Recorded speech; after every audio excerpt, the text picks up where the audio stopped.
Армысыздар, ардақты, ақылды, дана, қалың қазағым интернеттегі. Бүгінгі түсірілімде сіздерге артрейд өнімдерінің микросфераларының үш ерекшелігі туралы айтамын. Және осы үш ерекшеліктің арқасында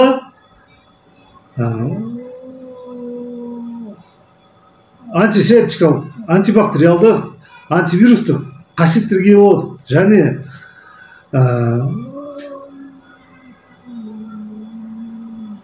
физиотерапиялық, биорезонанстық, спа терапиялық, инфрақызыл терапиялық және жалпы емдік терапиялық қасиетке ие болатындығын және қалай осы артрейд өнімдері арқылы түрлі созылмалы күрделі ауруларды тиімді түрде емдеуге, оңалтуға, ауруларды алдын алуға болатындығын айтамын, механизмдарын. Ал олай болса кеттік. Мына микросфералар бұл ортасы қуыс, ұсақ микрошариктер. Микросфералар натрий буросиликатты шынылардан құйылады. Ал осы натрий буросиликатты шынылар табиғи минералдардан, дала шпаты мен дала кварцынан құйылады. Осы дала шпаты мен дала кварцынан натрий буросиликатты шынылар жасап, сол шынылардан микросфералар құйылады. Ортасы қуыс шыны шариктер жасалынады. Ана крахмалдан, ұндан мың есе ұсақ болып келеді. Осы микросфералардың сырты антисептикалық. Микросфералардың сырты диоксид кремниймен және сіртілі металдардың компоненттермен қапталады. Осы қаптаудың арқасында микросфералар, артрейд микросфералары антисептикалық, антибактериалдық қасиетке ие болады. Осындай мысалы артрейд жастықтарында ішіндегі микросфералар жастықтарында, матрастарында, көрпелерінде, капсуласында, басқа да өнімдерінде шам кенесімен микроорганизмдер болмайды. Жай көрпе, жай жастықта керісінше шам кенелері, микроорганизмдер көп болады емес пе? Ал мыналарда ондай болмайды. 100% гипоаллергенді өнім ешқандай аллергияны тудырмайды, аллергиялық реакцияларды тудырмайды.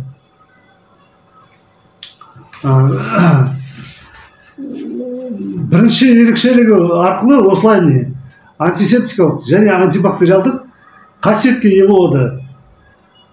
Екінші ерекшелігі ол микрошариктер, ортасы қуыс микрошариктер дедіге. Осы ортасы қуыс микрошариктердің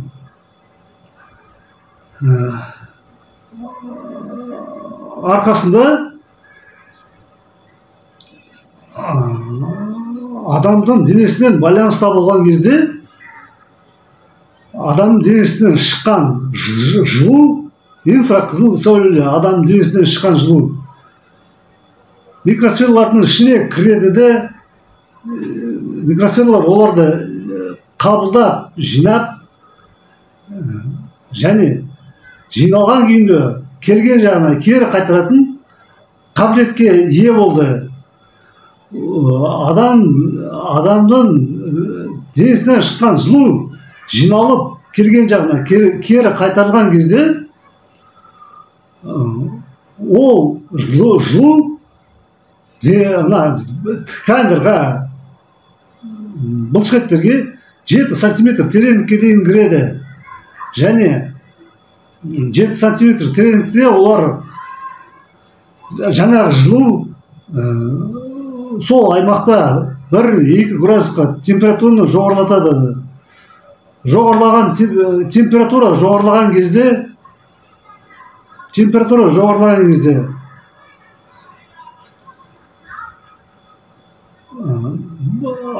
тамырлардың ішіндегі бляшкалар бітеліп қалған тамырлар болса, немесе жасушалардың ішіндегі ыдырау өнімдер, тұздар, сүйектегі, немесе басқа да шлактар, токсиндер, олар барлығы еріп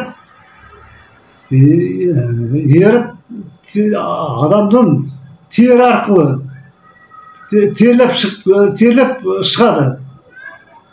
Адамды терлетіп шығады сыртқа. Бұған микроселлардың молекулалар теріс зарядпен орналасқан. Осы теріс зарядпен орналасқан молекулаларды өздеріне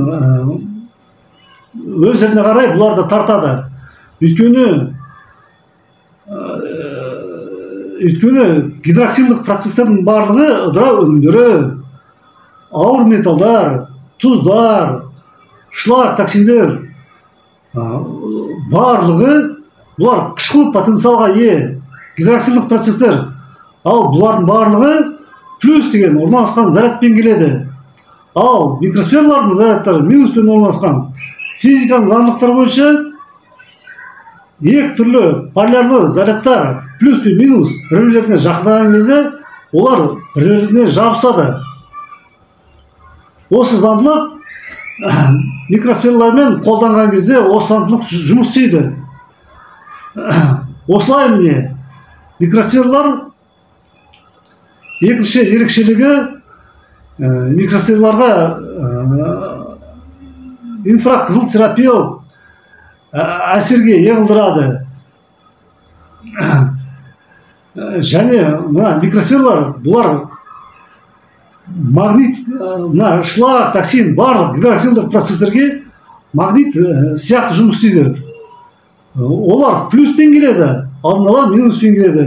Плюс пен минус бір-бірлеріне тартылып, магнит темірді тартпағандай тартып алады оларды да. Үшінші, тағы да осы ортасы қуыстың ерекшелігі бұл мына адамдың жылуы жиналып келген жағына кері қайтарылған кезде 1-2 градусқа температура көтерілген кезде бұлшықеттерде иммундық жүйе сол аймаққа интерферондарды өндіреді. Альфа, бета, гамма интерферондарды. Интерферондар бұлар иммундық жүйенің көмекшілері, ағуыздары, жасушалардың ішінде вирустармен және кейбір бактериялармен олардың көбеюіне қарсы тұратын көмекшілері альфа, бета, гамма интерферондары. Осылайша микросфералардың альфа, бета, гамма интерферондары түрлі мутацияға ұшыраған вирустармен және вирустық ауруларды алдын алуға тиімді көмектеседі. Бұл міне осылай міне екінші ерекшелігінің арқасында инфрақызыл терапиялық және антивирустық қасиетке ие болды. Антивирустық қасиетке және инфрақызыл терапиялық әсерге ие болды. Үшінші ерекшелігі бұл микросфералардың молекулалары теріс зарядпен орналасқан деп айттым жаңа. Осы теріс зарядпен орналасқан молекулалар электрондар, иондар, аниондар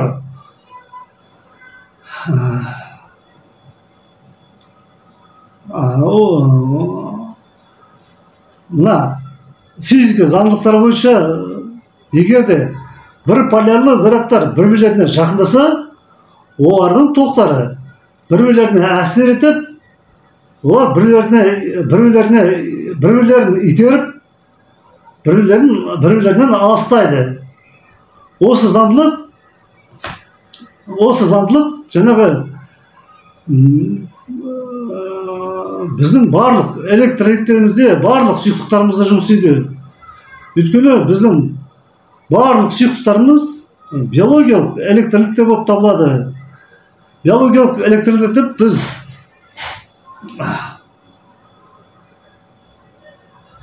барлық сұйықтықтарды айтамыз. Электрозарядтанған молекулалар, атомдар бар. Электролиттер деп электрозарядтарды тасымалдауға қабілетті заттарды айтады. Олар диссоциацияға ұшыраған иондардан, аниондардан бөлінген, ыдыраған иондардан, аниондардан қалыптасады. Және бұлар ерітілген күйінде сұйықтықтарда болады. Электролиттердің иондары адамдың, жануарлардың,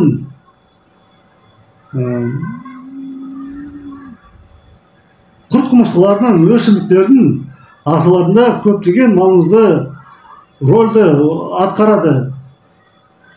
Мысалы, электролиттер жүйкеден импульсті беруге қатысады. Ойлауға, сөйлеуге, жүріп тұрғанға электролиттер мен судың реттеуіне қатысады. Қышқылдар мен сілтілердің тепе-теңдігін реттеуіне қатысады. Электролиттердің жетіспеушілігі, дефициті көптеген аурулар тудырады. Сондықтан электролиттердің балансын сақтағанға және бақылағанға өте маңызды. Адамдың ағзасындағы негізгі электролиттер бұл натрий, хлор, калий, кальций, магний, фосфор, цинк, селен.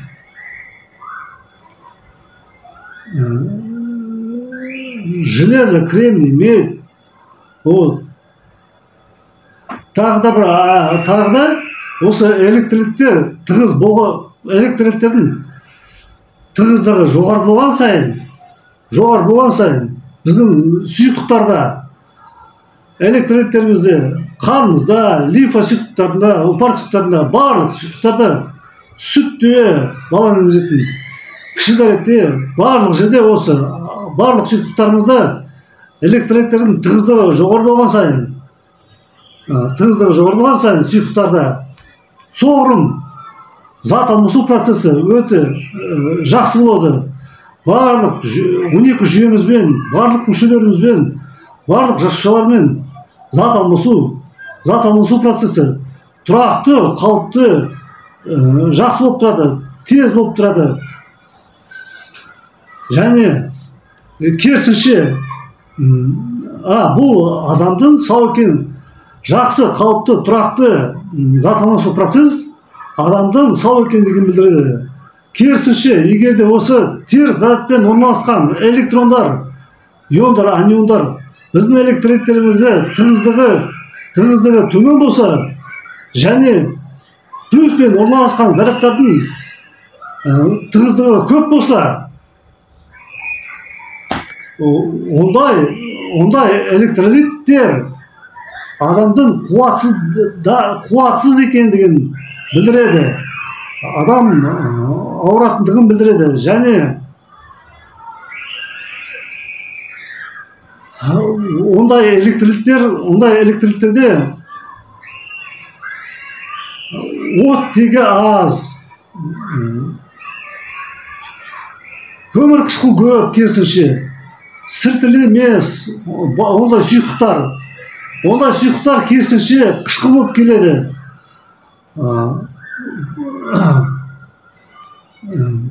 Қоректі заттар аз болып келеді.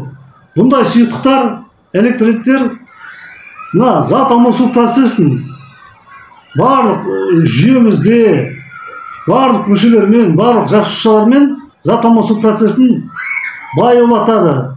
Қышқыл болған сайын, теріс зарядтар азайған сайын оттегі азайған сайын зат алмасу процесс баяулай берді. Баяулай берді де бұл адамдың түрлі күрделі созылмалы ауыратындығын білдіреді. Сондықтан ал мына электролиттер, мына теріс зарядпен орналасқан микросфералар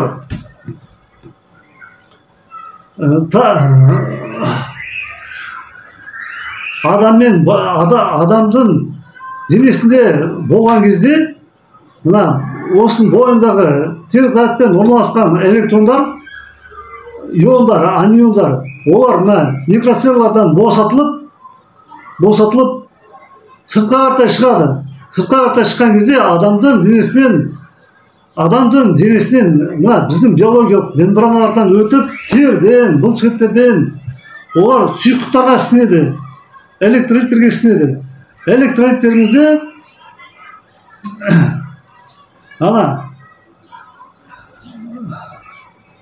молекулалар мен атомдарға қосылады. Молекулалар мен атомдар олар қызыл қант түйіршіктерді тасымалдайды. Қызыл қант түйіршіктер жасушалардың ішіне оттегіні, көмірқышқыл газды және жасушалардың ішіне қоректі заттарды және жасушалардың ішінен көмірқышқыл газды ыдырау өнімдерді шығарады. Және басқа да көптеген қоректі заттарды зат алмасу процесінде тасымалдайды. Тасымалдаушылар, қызыл қант түйіршіктер, бұлар тасымалдаушылар. Осы қызыл қант түйіршіктерін тасымалдаушылардың электрондары, молекулалар мен атомдар теріс зарядпен электрондармен зарядталған кезде мына қан, артериялық, венозық тамырларда қан айналымының жылдамдығы артады. Лимфа сұйықтарының айналымы жақсарады. Ұлпар сұйықтарының айналымы жақсарады. Зат алмасу процесс қалпына келеді. Жасушалар жеткілікті мөлшерде оттегіні, қоректі заттарды алады. Және жасушалардың ішінен көмірқышқыл газ, ыдырау өнімдері шығарылады. Ауырсынып тұрған, қабынып тұрған жерлер жойылады. Жеңілдік пайда болады. Бітеліп қалған тамырларыңыз болса, бітеліп қалған тамырлар олар тазарылып, нығайтылады тамырлар. Иннервация, жүйкеден импульс берілу қалпына келеді мүшелерге, жасушаларға. Нәтижесінде ауырған адамдар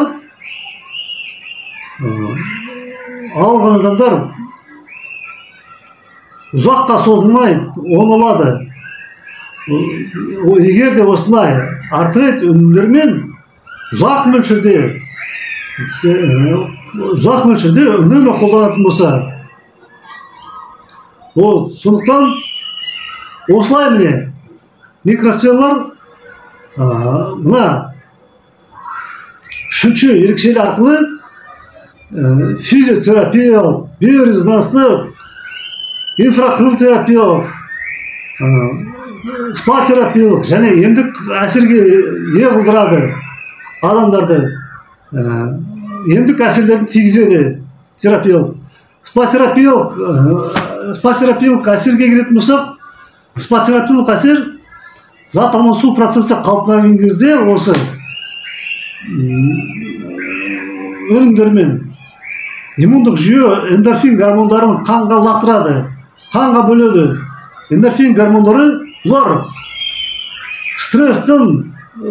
стресстерге қарсы тұруға, стресстерді жоюға, жақсы көңіл күй жақсы болу үшін жауап береді. Және зат алмасу процесі жақсы болып тұру үшін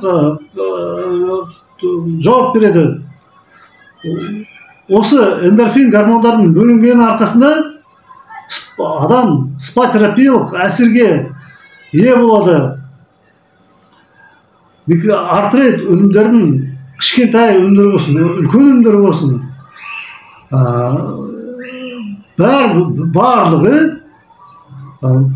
барлығы осындай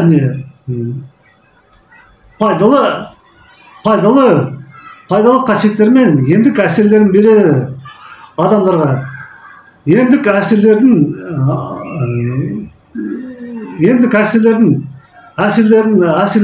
алуы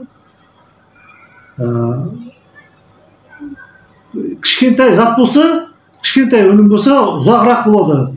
Ал үлкен өнім болса жастық, немесе матрас, көрпе, капсул болса, ол емдік әсерлерін тез аласыздар.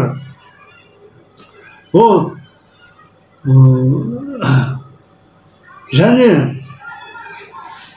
тағы да айтып кетейін дегенім, микросфералар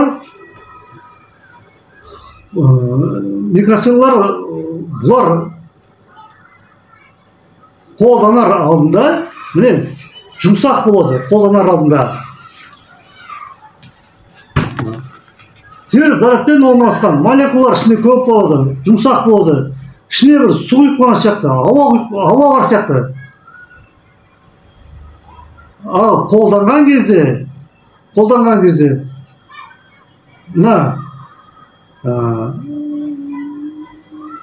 олар денедегі, адам денесіндегі плюспен орналасқан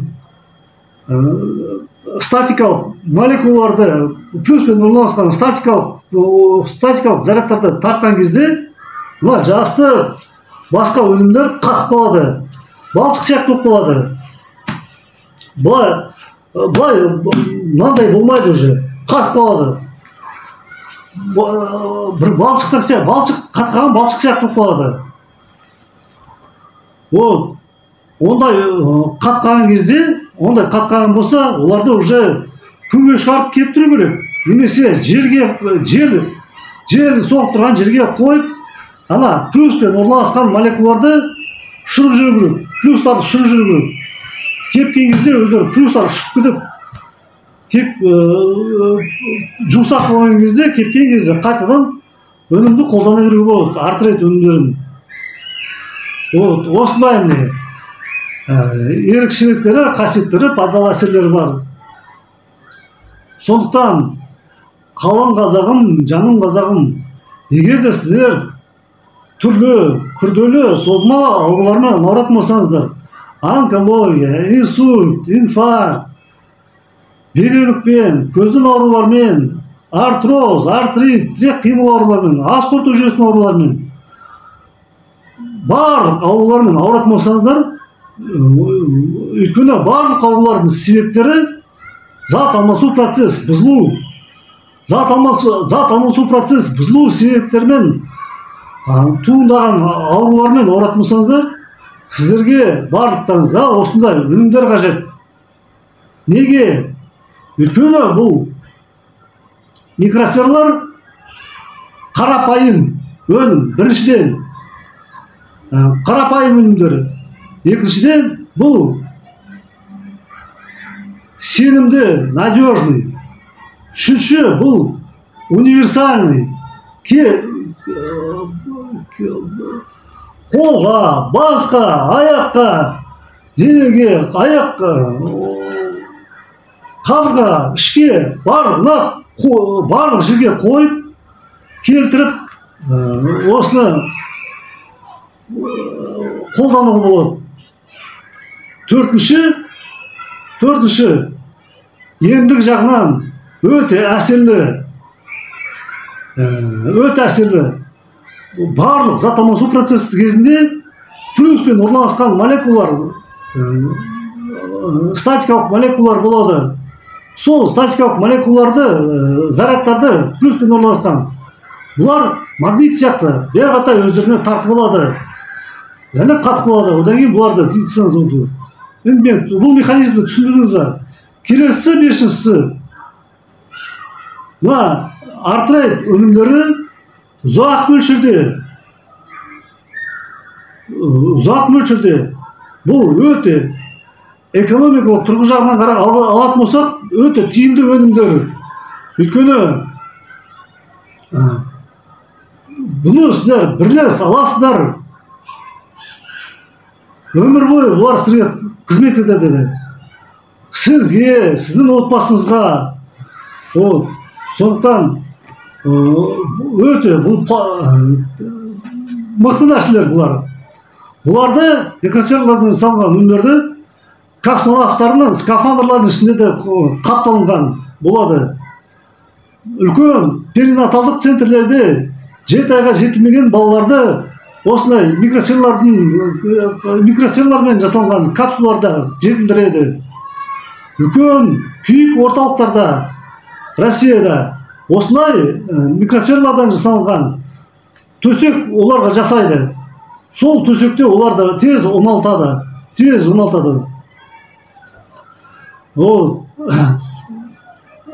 Сондықтан қымбатты қалың қазағым, түрлі күрделі созылмалы аурулармен ауыратын болсаңыздар, міндетті түрде алыңыздар.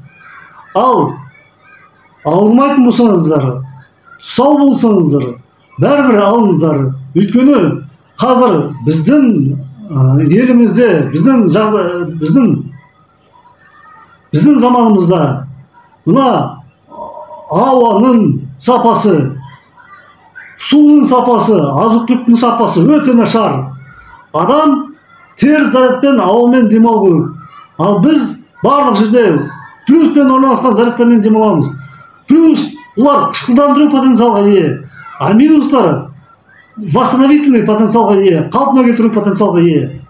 Және адам суды, жұмсақ су, теріс зарядқа қанықтырылған су, минералды су, сіртілі суды ішу керек. Ал біз қандай суды ішеміз? Біз плюспен орналасқан зарядпен қышқыл суларды, қатты суларды, минералдар, тұздары көп суларды ішеміз. Және азық-түліктеріміз жеміс-жидекті алатын болсақ, химиялар нормадан көп қосылады. Неше түрлі пестицидтар, неше түрлі қоспалар көп, және ГМОлар көп. Осыны пісірған тамақтарымыздың барлығы, пісірған тамақтарды оттегі жоғалады, көмірқышқылдар көп болады, теріс зарядтар жоғалады, плюспен орналасқан зарядтар керісінше келеді. Пісірілген тамақтар, қуырылған тамақтар барлығы қышқыл потенциалға ие болады. Біз барлығымыз біздің заманда қазір қышқыл ауаны, қышқыл суды, қышқылдандыратын ауа, су, қышқылдандыратын азық-түліктерді тұтынамыз. Бұл ертеме кешпе барлығымыздың түпімізге жетеді. Ертеме кешпе барлығымыз түрлі күрделі созылмалы аурулармен ауырамыз. Сондықтан ауруларды алдын алу мақсатында, өміріміздің сапасын жақсарту мақсатында, өміріміздің жасын ұзарту мақсатында осындай микросфералардан жасалған өнімдерді, артрейд өнімдерін алу керек. Артрейд өнімдерін алар алдында интернеттен зерттеңіздер, интернеттен нәтижелерін көріңіздер. Артрейд өнімдерін толып жатыр. Алатын болсаңыздар, біздің медико-биологиялық тамақтану мен оңалту институтының телефонына, осы роликтің астындағы тұрған телефонына заявка қалдырыңыздар. Біз сіздерге Ресейдегі заводтың бөлшек бағаларымен сататын өкілдерінің бағаларымен сатамыз. Ешқандай өзіміз баға қоспаймыз. Алатын болсаңыздар, заявка қалдырыңыздар. Алатын өнімдердің бағасын төлейсіздер, және жолдың ақшасын төлейсіздер. Россиян поштасы сіздерге жеткізіп береді. Ол бөлек ақша. Қазақстан барлық қаласына, ауыл аймақтарға алыстағы барлығына жеткіземіз. Ал егер де сіз басқа елден болсаңыздар, барлығына жеткіземіз. Япония болсын, Америка болсын, Европа болсын, барлық жерге жете береміз. Тек қана өнімдің ақшасын және жолдың ақшасын төлесеңіздер болды емес пе? Сол айтайын дегенім. Ал жаным қалың қазағым, осы ақпарат пайдалы болды деп үміттенемін. Егер де пайдалы болса, міндетті түрде 4 әрекет жасап жүр. Міндетті түрде лайк қойып, қанша адамға пайдалы болғанын көріп отырайын. Міндетті түрде осы түсірілімді жақындарына, достарына, туыстарыңызға, таныстарыңызға таратып жүр. Барлығына пайдалы болады бұл ақпарат. Үшінші, міндетті түрде осы медико-биологиялық тамақтану мен 16 институтының парақшасына, ютубтағы, тиктоғы парақшасына жазылыңыздар. Өйткені 1000 адам болған кезде біз тікелей эфир арқылы сіздерге институттың өнімдері, құралдары туралы, тауарлары туралы көбірек пайдалы ақпарат беруге мүмкіндік туады. Және ең бастысы, біз сіздерге институттың ұлттық денсаулық сақтау мен халықтың әл-ауқатын арттыруға, дамытуға бағытталған бағдарламасын айтып таныстыруға мүмкіндіктер туады. Және бұл бағдарламада сіздерді болашақта қандай жақсы жаңалықтар, өзгерістер тұрғызатынын білетін боласыздар. Және бұл бағдарламаны тек сіздермен біз барлығымыз бірге іске асырыламыз. Сондықтан төртінші, міндетті түрде сіздердің денсаулығыңыз сізге және жақындарыңыздың денсаулықтарыңыз сіздерге маңызды болса, онда міндетті түрде біздің адамдардың өмір жасын ұзартатын, адамдардың өмірінің сапасын жақсартатын өнімдер мен су құрылғыларды, ауа құрылғыларды алыңыздар. Айтатын нәрсе көп. Бүгінше осы, жаным менің, қалың қазағым. Келесі кездескенше сау болыңыздар.